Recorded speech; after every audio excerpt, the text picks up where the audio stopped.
Welcome to another episode of the Swamp247 Podcast. I am your host, Graham Hall, joined once again by my co-host, Jacob Rudner, and it has certainly been an eventful week in Gainesville. We always say never a dull moment, and that has continued, though not for necessarily great reasons for the Florida football program.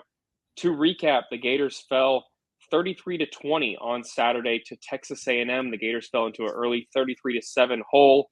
And despite two second-half touchdowns, really didn't have much of a chance in rallying in that game. It was a disappointing affair all around as Florida, once again, it doesn't feel like the first time, struggled with a backup quarterback that just was able to capitalize with his skill set. We know that Florida last year struggled with mobile quarterbacks, and Marcel Reed was certainly able to do damage with his legs and through the air. The Gators were unable to get stops on third down. They rotated at quarterback between DJ Lagway and Graham Mertz, with Mertz getting the first snap of the game, but that didn't really mean that he was going to play a larger workload than Lagway, even though he took the majority of the first team snaps throughout practice, which we're going to talk about here a little bit more in a bit. We'll have to see what they do at the quarterback position for this upcoming contest, Saturday's 12 p.m. Eastern Time battle at Mississippi State, which will mark Florida's first road game of the year. But much of the conversation, to be quite honest, has not really revolved around Florida's upcoming competitive efforts. It is revolving around Billy Napier's tenure in Gainesville, and that is what we're going to talk about here today, the current state of the program, the pros and cons of maybe parting ways with Napier this early in the season, just through 3 games, now about to be 4, and maybe waiting a little bit, what the financial implications would be of that, and just what we think are Florida's issues that they need to fix on the field. And there are certainly an abundance of them, but we'll jump right in first and talk about the Texas A&M game, just what you thought about that game, Jacob.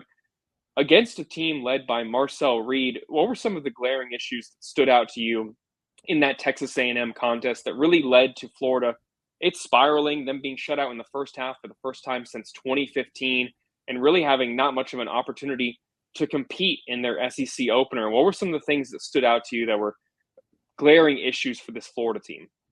I mean, is it fair to say everything at this point? I think that Florida has fallen short in just about every category that is important. And I sit here getting ready to recap this with a list in front of me of all of the things that I thought didn't go well. The offensive line does not protect the quarterback, nor does it allow room for running on the ground. Florida's run game is worse than it was last year, which was already bad. Its pass protection is worse than it was last year, which was already bad.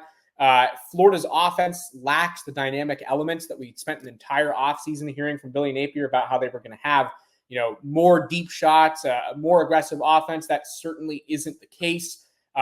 We heard so much about this increased strength and how that would show up in the trenches. It hasn't.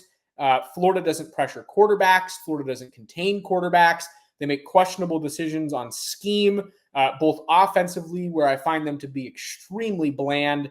And I don't know if that's a byproduct of just extremely conservative play calling or, a matter of just this offensive line is so inadequate to be able to protect this quarterback that they can't throw the ball deep, or some combination of both.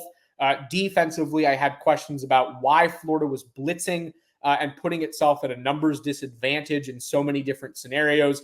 There were several blitz packages where Jordan Castell, the free safety, was coming down and trying to pursue the quarterback, but it left Florida shorthanded in its secondary and opened the door for Marcel Reed, who performed quite well to pick apart this Florida defense. Florida's tackling is poor. Florida's run penetration is poor on defense. They gave up over 300 yards of rushing. They don't influence the quarterback very much, which was the problem last year. And we spent the entire offseason hearing about was going to be better. And I guess this is really just a long way of saying that everything is a problem other than special teams. I am impressed with special teams. Joe Houston has done a good job, but the list pretty much stops there with, maybe a handful of individual exceptions. Jake Slaughter has been very good. And I don't think that Florida's offensive line problems are a byproduct of his play. I think you could probably lump Austin Barber into that group to a degree. Elijah Badger has been positive.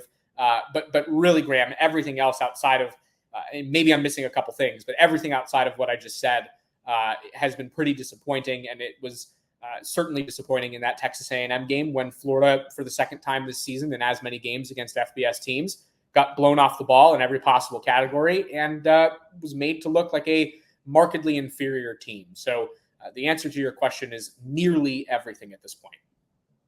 Yeah, that pretty much sums it up. If you're looking for positivity about the Florida football program, you're not going to find it on this podcast because we're going to give it to you straight. I do think that it is quite hilarious, honestly, that special teams is one of the lone bright spots on this team, if you can find one, because go back a year ago, it was one of the aspects of Florida that was routinely criticized. Now, the criticism mainly centered around Florida's miscues on the special teams side of the ball, not necessarily the play of its specialists, because if you look at where they finished in several categories, Jeremy Crawshaw had a career year last year. Trey Smack entered and was 17 of 21 on field goal attempts, although one of the misses that he had was ultimately extremely costly to Florida against that Arkansas team that came in here pretty banged up and were able to have some success against, a maligned Florida defense. But last year, Florida specialists in a lot of key categories, they finished top 10 in ESPN's SP Plus ratings. I don't know how much people care about those necessarily because the miscues certainly overshadowed the positive play that Florida had. But they've cleaned up a lot of the issues there, and now that's not one of the things that is standing out. But it doesn't really matter because everything else Florida is doing is keeping them from being competitive in the games. When people focused on the miscues of the special teams play last year, I think they noted that Florida had such a small margin of error that they couldn't afford to make mistakes. Well, now they're not making mistakes, and they're still losing by double digits to the two FBS opponents that they've faced so far this year. So it's certainly something that is not even being harped upon because there are so many other issues that the Gators are dealing with. You know, you mentioned the dynamic weapons the Gators were hoping to maximize. They were without Eugene Wilson III, who was listed as questionable on Wednesday's availability report. He was updated to a game time decision before that contest. We saw him go through warm-ups ahead of the game with the Aggies, but he ultimately was unable to take the field. He's dealing with what is reported to be a mild meniscus injury that is not going to require surgery or a scope to repair. He was given an injection before the game, but ultimately, again, was unable to go. We'll find out a little bit more later about his status for this upcoming contest with Mississippi State when Florida reveals their availability report later tonight. We're recording this podcast Wednesday afternoon, and you'll get the first availability report in roughly 6 hours at 8:10 p.m. Eastern time. So that will certainly be up on Swamp247 for more information, so check that out. But it may not matter for the Gators. Getting a dynamic weapon back is hardly one of the main issues for this team. It starts in the trenches, like you noted, the lack of a pass rush on a consistent basis. The Gators didn't have a sack against the Aggies. They got, 4 quarterback hurries, but Marcel Reed, despite being a redshirt freshman, will look extremely comfortable back there. I don't know how much he had of a window to prepare in the build-up to that contest. Connor Wigman re-aggravated a shoulder injury in his throwing shoulder that he suffered in the season opener. He re-aggravated it in practice and ultimately was unable to go. He looked visibly in pain trying to warm up on the field ahead of the game. So you did have to assume that he was going to attempt to give it a go and that Marcel Reed didn't spend the days ahead necessarily fully preparing to be the starting quarterback in that contest, which I think certainly adds insult to injury in a sense for Florida's issues because they didn't lose to one of these top quarterbacks, no offense to Reed, like a Cam Ward type or the Jaden Daniels of last year who had, 700 yards of offense against the Gators. This was an embarrassing performance, quite frankly, as we noted over at Swamp247. And the Gators have a lot of things that they're going to need to correct if they're going to have a chance to win more than a handful of games this season. Certainly this game against Mississippi State, one of the other two. There's 3 teams in the SEC that have a 1-2 record right now through 3 games, with Kentucky being the other one. But again, Kentucky has faced South Carolina and Georgia so far this season. So it really is just Mississippi State and Florida kind of competing to be at the bottom of the SEC. This is the least interesting SEC matchup in the season, in my opinion. So we're not going to spend too much time discussing it. Like I said at the beginning, we are going to spend a good bit of time discussing Billy Napier's future in Gainesville. He currently remains as Florida's head coach, but if it wasn't already quite clear that he is absolutely on a scorching hot seat, it was abundantly clear throughout the game there, as when you start to lose the fan base, and he certainly has seen that, I think, pull back support for him gradually over not even just the past 3 games, but since the end of last year when Florida went on a 5-game losing streak to end the year after starting 5-2. There are calls for him absolutely to no longer be Florida's head coach, including from the Florida faithful who booed him at halftime, and they booed him as he entered the tunnel at the end of the contest after losing by 13 to the Aggies. And in the immediate aftermath, Jacob, you wrote a great column that listeners can read, and readers at Swamp247 have already discussed at length here, calling for Billy Napier to no longer be the head coach at Florida. Now, I got to ask you, do you think that benefit Florida, knowing that Napier is the offensive play caller, that there would have to be structural changes to the coaching staff for the majority for the rest of the season if he was no longer the head coach? Do you think it is wise from a competitive standpoint for Florida to part ways with Napier in the near future? Clearly, he's going to be the head coach against Mississippi State, but there's a bye week upcoming, which has historically been a good time for programs to make changes because it gives the interim head coach a little bit of additional time to make those preparations if they're especially going to be a play caller change as well, which would be the case here for Florida. Do you think it makes more sense for Florida to make this decision sooner rather than later as it benefits the team's competitive chances and their chances of improving, as slim as they may be? I guess I'll answer the question with a question of my own. Does it keep Florida competitive to have Billy Napier as its head coach? And to me, the answer to that question is no. And it's the reason that I felt so comfortable after 3 games, effectively writing, as you said, that it is time for Florida to move on from Billy Napier. And the reason is because they don't benefit from his presence at this point. His offensive play calling is bland, and I think that Florida could do as good a job with somebody else calling plays for the remainder of the season. Clearly, the direction of the program, despite what we've heard from Napier about these things are positive and we're making progress, the progress isn't apparent. And Napier has even said several times, we've made progress in a lot of areas, but we're still working on the football part. Well, Florida hired him to do the football part, and the football part looks terrible. Thus far. Florida has a worse record in 28 games under Billy Napier than any Florida team through 28 games since the late 1940s under Raymond Wolf.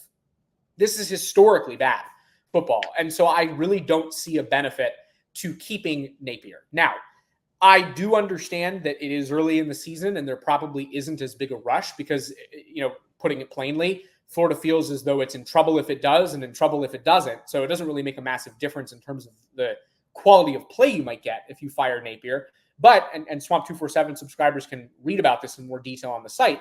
One thing I wrote about the day after that game was that there is an objective benefit to firing your coach earlier than later. Teams that fire their coach before November 1st tend to have a replacement hired and announced before November 30th. And that is objectively a good thing in this day and age of football. Signing day is now December 4th. The transfer portal opens December 9th. If you want a chance at fielding a competitive roster, you fire your coach early, you get the full attention of a search firm, and you do what you need to do to get your new coach in early and sooner than other teams do.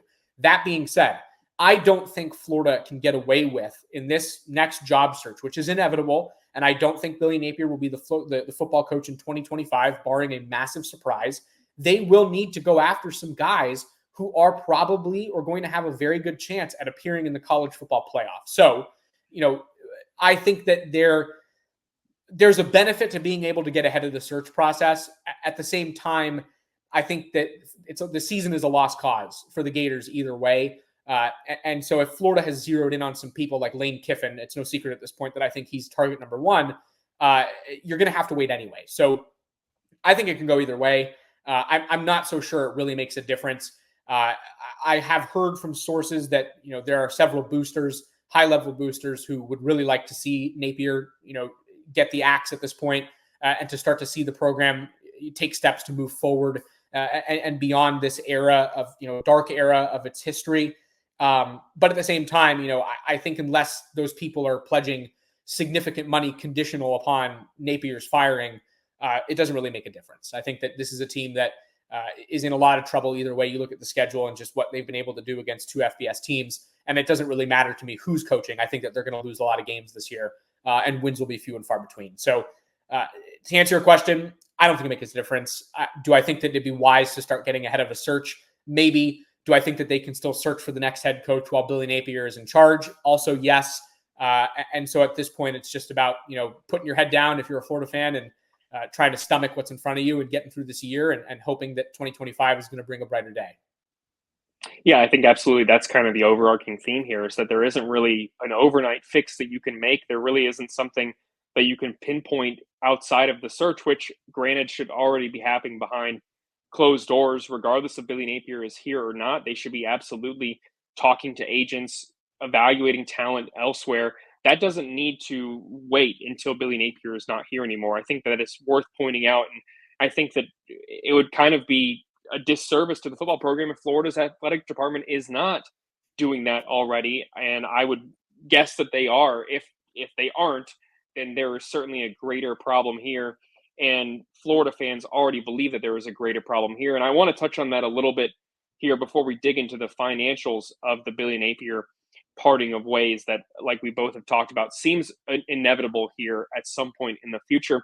But the Gators are already paying Dan Mullen $1 million a year. They're going to have to part ways with Napier and pay him roughly $26 million a year if they do it in this season, as we expect. Now, they have to pay roughly $13 million of that within 30 days. So you have to obviously make sure and talk to your boosters that money is in place here, and before you can really make that decision. And from what we have heard, that process has been ongoing and may already be complete from what we understand.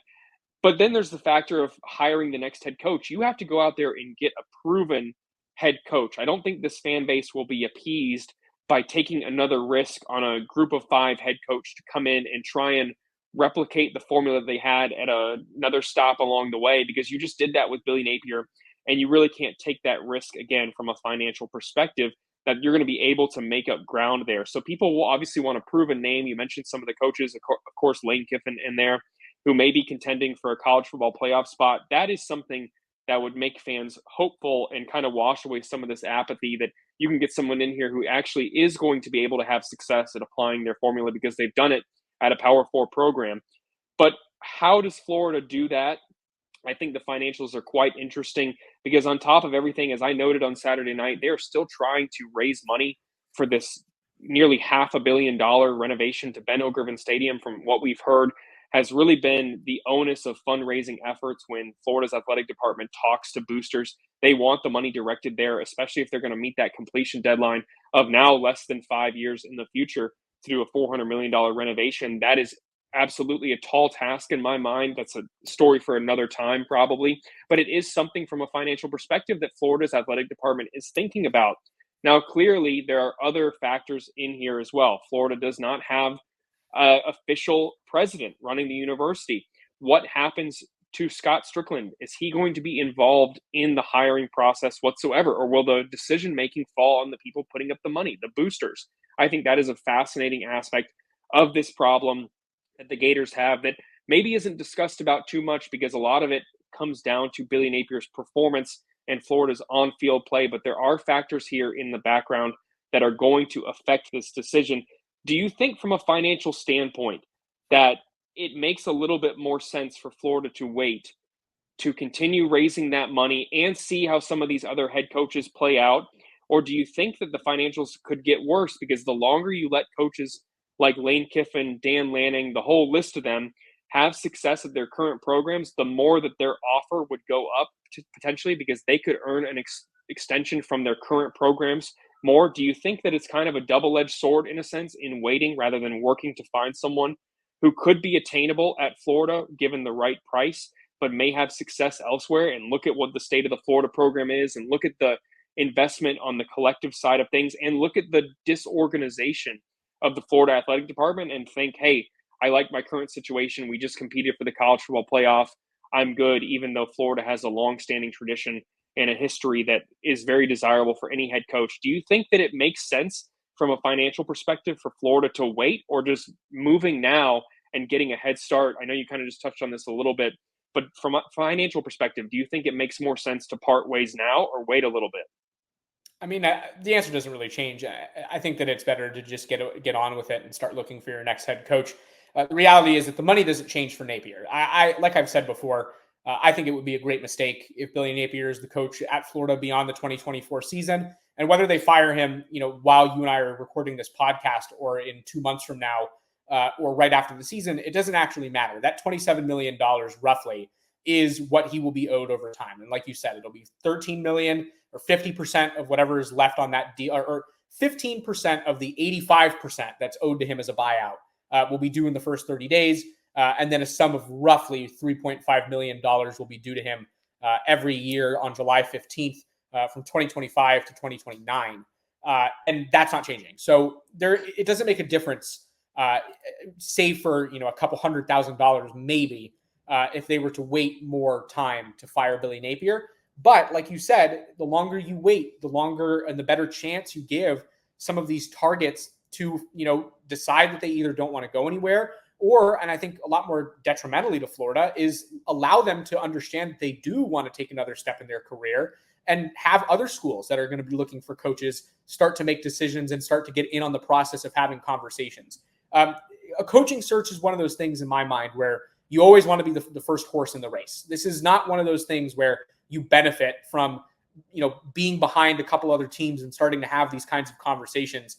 If the intention is to fire Billy Napier, waiting and playing games and seeing, how much longer you can push the envelope is unwise in my opinion. So, in my mind, I don't really know what else there is to decide with regard to the Napier tenure. I think that it's proven to be too far gone to really save it at this point. I know Billy Napier said that he thinks that there's a path to a fourth year, and I don't really see one outside of something that is, a truly biblical miracle.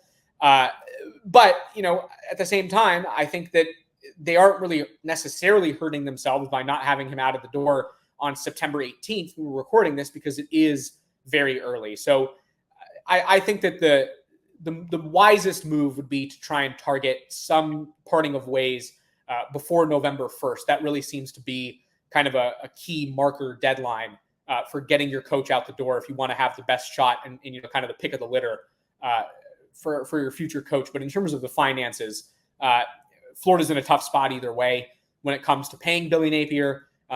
And so to me, it comes down to just wanting to get, to some of these options first before anybody else can, to kind of try and sell the job and line things up for the future. Yeah, just a quick recap. Florida parted ways with Jim McElwain at the end of October before that November 1st deadline, and then hired Dan Mullen less than a month later. It was a little bit later of a process for the Gators under Mullen. He lasted through that Samford game that was, I think, in the middle of November, and then about November 2.5 21st. weeks. Yep, and then about 2.5 weeks later, not even, Florida had hired Billy Napier. So certainly if you have someone identified, like we were talking about, you can get one of these deals done quickly. You don't necessarily need to be as early as possible. But if you're not doing the legwork behind the scenes and realizing in the third, fourth, fifth week of the season that it's apparent that you're going to have to make a coaching change, that is when you certainly fall behind the eight ball. But it has become clear, from my understanding, to Florida's athletic department that they need to be fully prepared to move on from Billy Napier. It seems inevitable. When you lose the fan base, you rarely regain support. I think that we have reached a point, I agree with you, of no return here. And now it is time to start focusing a little bit more than we already have, more on what the future of the Florida football program is going to be, because it's going to be a quite interesting one, not just from a head coaching perspective, but from an athletic department standpoint as well. Will Scott Strickland be in charge of making that third coaching hire in his tenure? He also gave Jim McElwain an extension. And so this is a situation absolutely where it's going to be quite fascinating to see what happens. The speculation is not going to die down anytime soon. It is not going to stop if Florida goes to Starkville and gets even a double-digit win against Mississippi State. So we will absolutely be following all that and more over at Swamp247. I'm getting ready to head to Starkville for the first time. I've covered the Gators for 10 years, and I've never been up there for a game. So absolutely looking forward to getting up there for the first time and hearing the cowbells and seeing how the Gators perform against the SEC's other 1-2 team. Like I said, along with Kentucky, those are the three teams that have a losing record through 3 games so far. So make sure you stay tuned to Swamp247 for a ton of content. We'll have updates from Florida's press conference with Billy Napier later, and a lot more coming as well. But that's going to do it for this episode of the Swamp247 podcast. For Jacob Rudner, I'm Graham Hall. We'll see you next time.